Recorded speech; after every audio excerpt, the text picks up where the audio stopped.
Part 1. You will hear a woman talking on the telephone to a man about a car he is selling. First, you have some time to look at questions 1 to 4.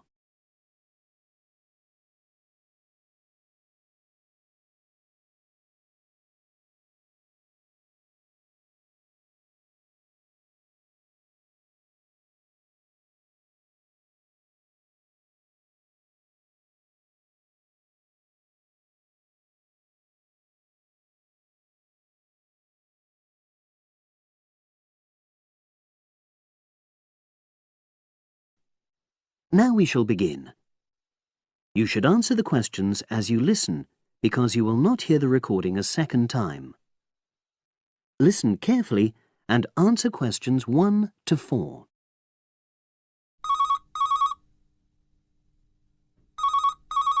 Hello, Brian Park speaking. Oh, hello. I'm calling about the advert in the paper. For the car? Yes, the Mini you've got advertised for sale. Oh, yes. I just wanted to find out a bit more information. Of course. What would you like to know? It's my brother who's interested, actually, but he's not in today, so he asked me to call you. Fine. Great, thanks. So, it's a Mini, Yep. and how old is it? Just coming up to 13 years old. And I seem to remember from the ad that it's grey. That's it. Doesn't show the dirt. Absolutely. Anyway, the colour shouldn't be a problem for Jeff. You know, the important thing is the quality. Yes, of course. And what about mileage? With it being pretty old, it's probably over 100,000? Actually, it's 40,000 less than that. 62,000 on the clock. Great! I remember now. I'm confusing it with another ad I was looking at. Right. Pleasant surprise then. Yeah. Have you been the only owner, or was there a previous one? I'm the second one. Before, it was owned by a teacher who was a very careful driver. Didn't have any accidents. Very good. And what about you? What do you tend to use it for? I haven't used it all that much, mostly for shopping. You know, the sort of thing. So not much wear and tear. I'll make a note of that. I know Jeff wanted me to check that. Right. Before you hear the rest of the conversation, you have some time to look at questions 5 to 10.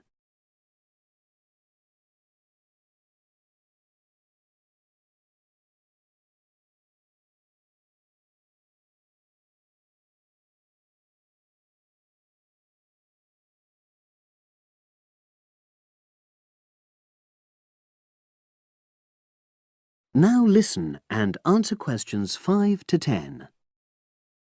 Now, about the price, I see you've got it down as £1,250. I'm not sure Jeff will be able to come up with that amount. In the ad, I did say 1,250 or nearest offer. So would you be prepared to go down to 1,000? That's really too low, I'm afraid. 1,100? I might be able to go to that. OK, I'll make a note of that. What about tax? Is it due soon? Got another 5 months before it's due. Oh, that's a real plus, yes. I'll make a note of that. OK. Now, you say it's in good condition. For its age, I'd say yes, definitely. It's just been serviced and there were no major problems. Major. I'd be able to show you the service report. The only thing is, you'd have to get a new tyre in the near future. Though it's still okay, you know. It's certainly absolutely safe at the moment. OK, fair enough. Yes, I understand. And the garage also mentioned that one headlight could probably do with replacing. They think there's a fault there, you know, intermittent. Well, we'd obviously look at all the documents, but that sounds very straightforward. Of course. I've got all the service documents up to date and you can look at those. Well, it all sounds pretty good, and I know my brother will be interested, so would it be possible for him to see the car? He's back from his trip tomorrow and away tonight, so how about tomorrow? Tomorrow? Wednesday? I'm afraid that's not possible. I'm out pretty much all day. Well, Thursday then? That'd be fine, yeah. In the morning? Yes, that'd suit me perfectly. Great. Now, you'll need my address. Oh, yes, of course. What is it? It's number 238, 238?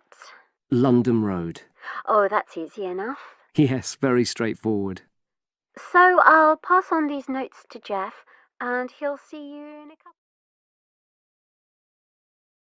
That is the end of part 1. You now have half a minute to check your answers.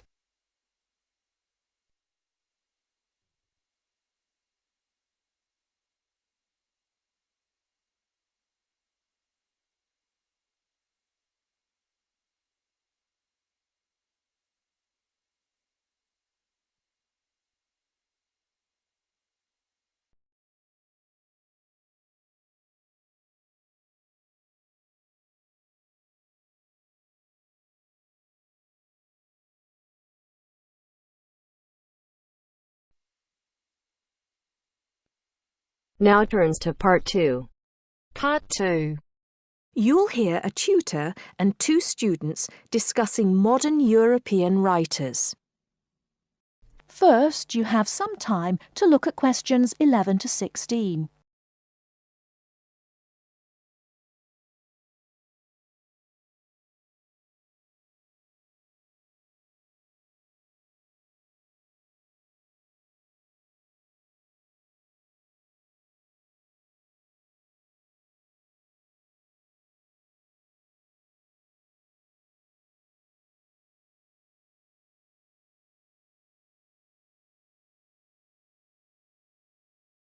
Now, listen carefully and answer questions 11 to 16.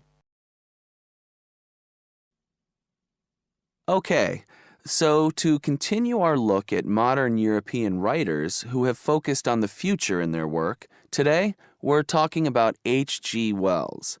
Last week, I asked you both to do some background research on Wells, which we're going to discuss now. Gitanjali, tell us about H.G. Wells. Right. So, H.G. Wells was a hugely successful British science fiction writer, writing at the end of the 19th and the start of the 20th century, and much of his work focused on predicting the future. Jason, do you think Wells was just using the future as a narrative device in his fiction? No. He really believed we can predict the future. In fact, he gave a speech at the Royal Institution in London in 1902 called The Discovery of the Future. And the point he was making was that by looking at what you know about the present and about science, it's quite possible to predict the future. Indeed. Gitanjali, do you think Wells was always optimistic in his predictions? Not at all. In fact, he varied in his predictions from being extremely pessimistic about the future to being optimistic. Interestingly, one theory I read links the attitude in Wells's work to his own health. When he was writing The Time Machine, which was published in 1895, he'd just been diagnosed with an incurable fatal disease. Not surprisingly, the book is very pessimistic, being about a dystopia in the future, a long time in the future, the year 802-701 in fact, where there are 2 races on Earth, the Morlocks and the Eloi, and the Morlocks actually eat the Eloi. I thought it was interesting, though, that it was H.G. Wells who actually came up with the phrase time machine. So despite being pessimistic, the work has had a lasting effect on our culture. Right. After The Time Machine, though, H.G. Wells didn't die, of course, and his recovery might be why he began to be a bit more optimistic about the future. So that brings us to his first utopia, Anticipations. Jason, tell us about that. Well, Anticipations, or to give it its full title, Anticipations of the Reaction of the Mechanical and Scientific Progress upon Human Life and Scientific Thought, was published in 1901 and was set in the New Republic of the year 2000. Some of the things Wells predicts are fairly close to our reality today, including 24-hour news, global telecommunications, and even a European Union. We'll come back to the accuracy of Wells's predictions a little later. Gitanjali, how was Wells's work received at the time? Well, although Wells was extremely successful, not everyone respected his work or his predictions. Another well-known science fiction writer, Jules Verne, viciously attacked him for works such as The First Man in the Moon, which Verne argued weren't rooted in scientific fact at all. That's right. Now, Wells wrote a number of other utopian visions of the future. Jason? Yes, in A Modern Utopia, published in 1905, his vision was of a world where there's no private property, where everyone has access to wonderful healthcare, and interestingly, where everyone's personal information is stored on cards in a central database outside Paris. Apart from the healthcare, I'm not sure everyone today would see that as a positive view of the future. Neither am I. And, on a similar note, Wells strongly believed in population control and in The Shape of Things to Come, which was published in 1933, he sees and supports a world where the population is kept at 2 billion. Once again, I'm not sure most people today would necessarily see that as a good thing.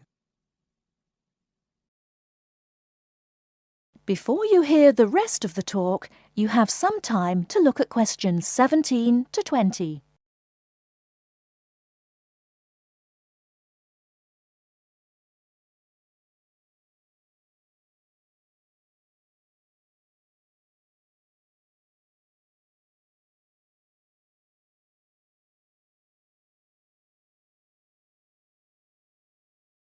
Now listen and answer questions 17 to 20.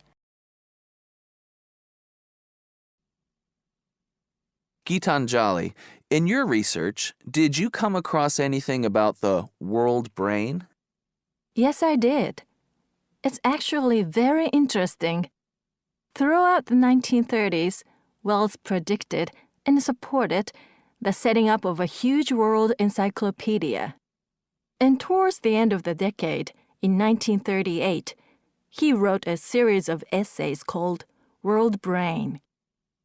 In these essays, he called for the world to make use of modern technology to create an enormous global encyclopedia so that all our knowledge is available to all people, not just an educated elite. Wells envisioned this as probably being on microfilm. He thought it would allow anyone, anywhere in the world, to look at any book or any document. He also thought it would be created by everyone, once again, not just by an elite. Yes, and as you can imagine, many people today say that the internet has basically fulfilled his prediction. Of course, it doesn't use microfilm, but essentially, it does meet all Wells's main requirements.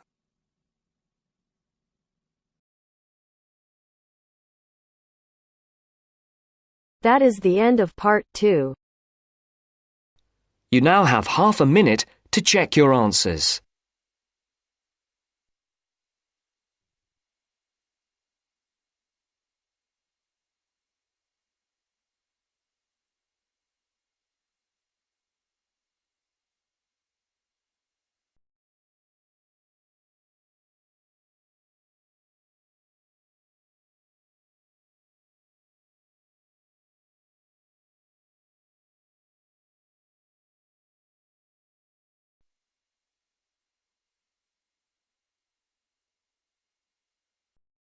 Now turns to part 3.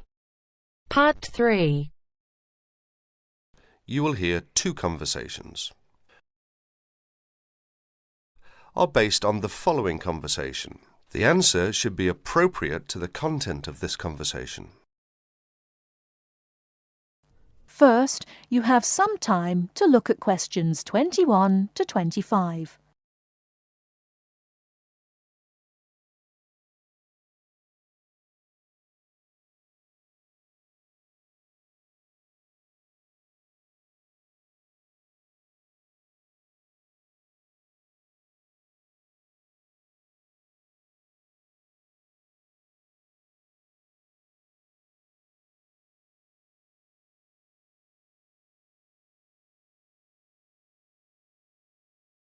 Now listen carefully and answer questions 21 to 25. Oh, hi Dave. Long time no see. Hi, Maria. I just settled down. I thought I'd drop by.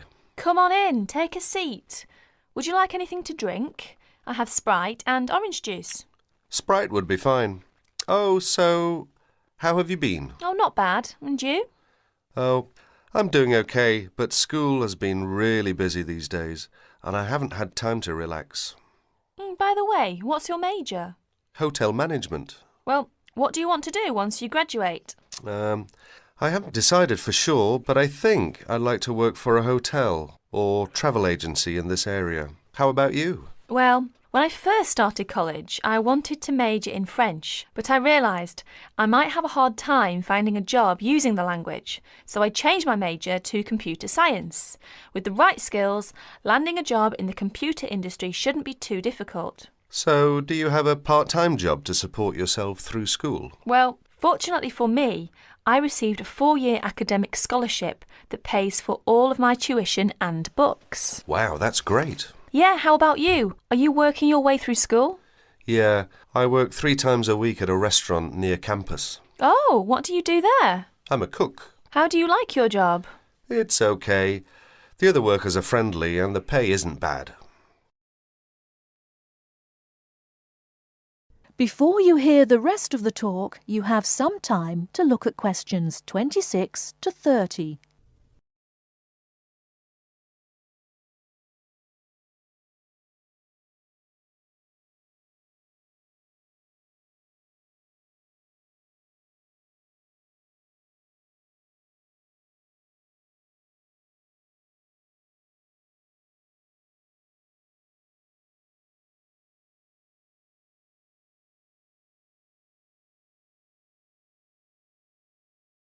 Now listen and answer questions 26 to 30.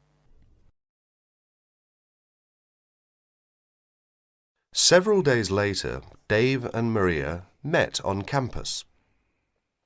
So what do you want to do tomorrow? Well, let's look at this city guide here. Here's something interesting. Why don't we first visit the art museum in the morning? OK, I like that idea. And where do you want to have lunch? How about going to an Indian restaurant? The guide recommends one downtown, a few blocks from the museum. Now that sounds great. After that, what do you think about visiting the zoo? Well, it says here that there are some very unique animals not found anywhere else. Well, to tell the truth, I'm not really interested in going there. Yeah, why don't we go shopping instead? There are supposed to be some really nice places to pick up souvenirs. No, I don't think that's a good idea. We only have a few traveller's checks left, and I only have $50 left in cash. No problem. We can use your credit card to pay for my clothes. Oh no, I remember the last time you used my credit card for your purchases. Oh well, let's take the subway down to the seashore and walk along the beach. Now that sounds like a wonderful plan. That is the end of part 3. You now have half a minute to check your answers.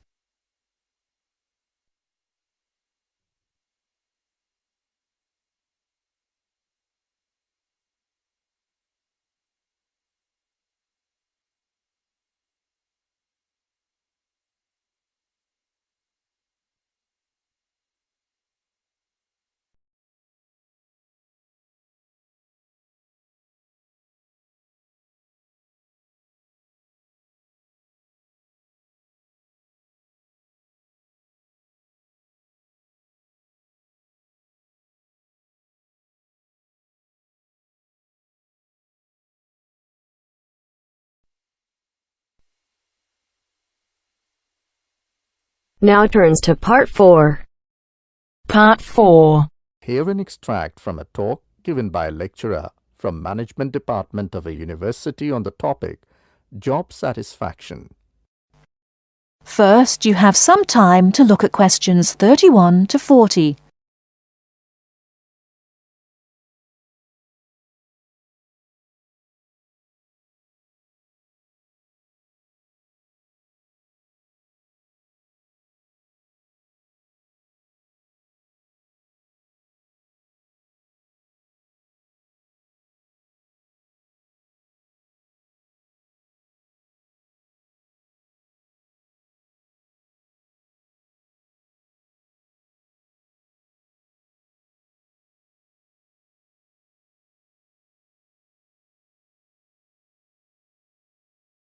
Now listen carefully and answer questions 31 to 40.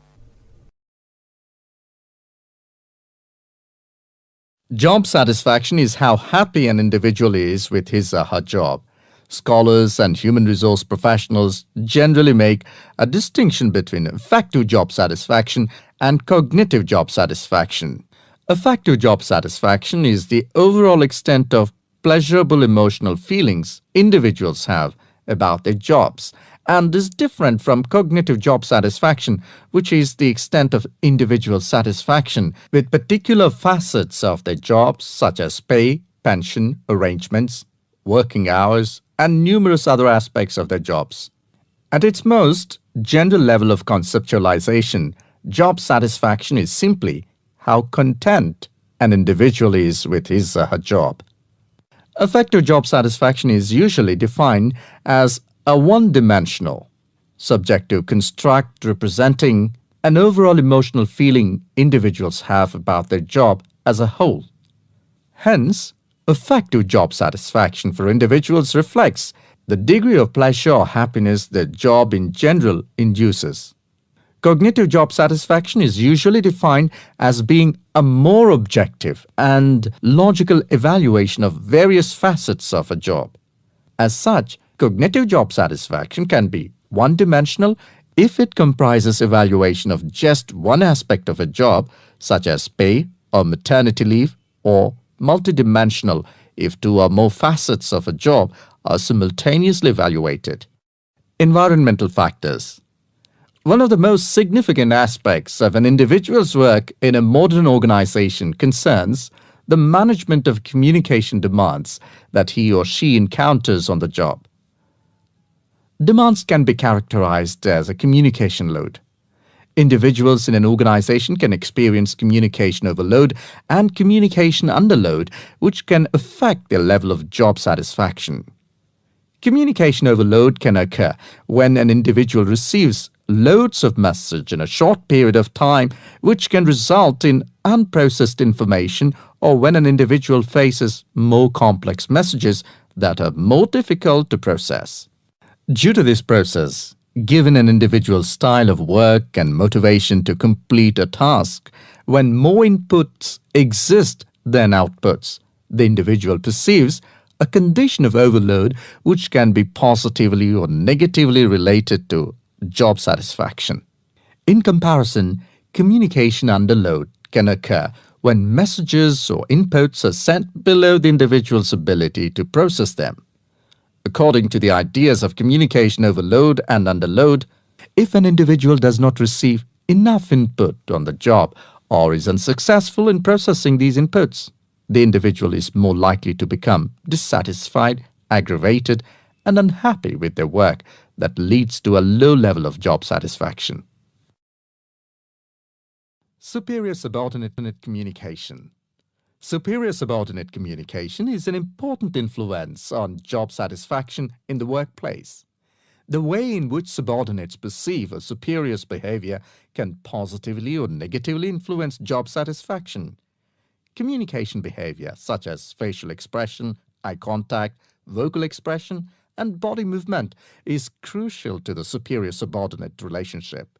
Nonverbal messages play a central role in interpersonal interactions with respect to impression formation, deception, attraction, social influence, and emotional bonding. Individuals who dislike and think negatively about their supervisor are less willing to communicate or have motivation to work, whereas individuals who like and think positively of their supervisor are more likely to communicate and are satisfied with their job and work environment. A supervisor who uses nonverbal immediacy, friendliness, and open communication lines is more likely to receive positive feedback and high job satisfaction from a subordinate. Strategic employee recognition. Employee recognition is not only about gifts and points. It's about changing the corporate culture in order to meet goals and initiatives, and most importantly, to connect employees to the company's core values and beliefs. Strategic employee recognition is seen as the most important program, not only to improve employee retention and motivation, but also to positively influence the financial situation. The vast majority of companies want to be innovative, coming up with new products, business models, and better ways of doing things. However, innovation is not so easy to achieve. A CEO cannot just order it and so it will be achieved. You have to carefully manage an organization so that over time innovations will emerge. Individual factors. Mood and emotions form the effective element of job satisfaction. Moods tend to be long-lasting, but often weaker states of uncertain origins, while emotions are often more intense, short-lived, and have a clear object or cause. Positive and negative emotions were also found to be significantly related to overall job satisfaction. It was found that suppression of unpleasant emotions decreases job satisfaction, and the amplification of pleasant emotions increases job satisfaction. There are two personality factors related to job satisfaction: alienation and locus of control. Employees who have an internal locus of control and feel less alienated are more likely to experience job satisfaction, job involvement, and organizational commitment. The characteristics like high self-esteem, self-efficacy, and low neuroticism are also related to job satisfaction.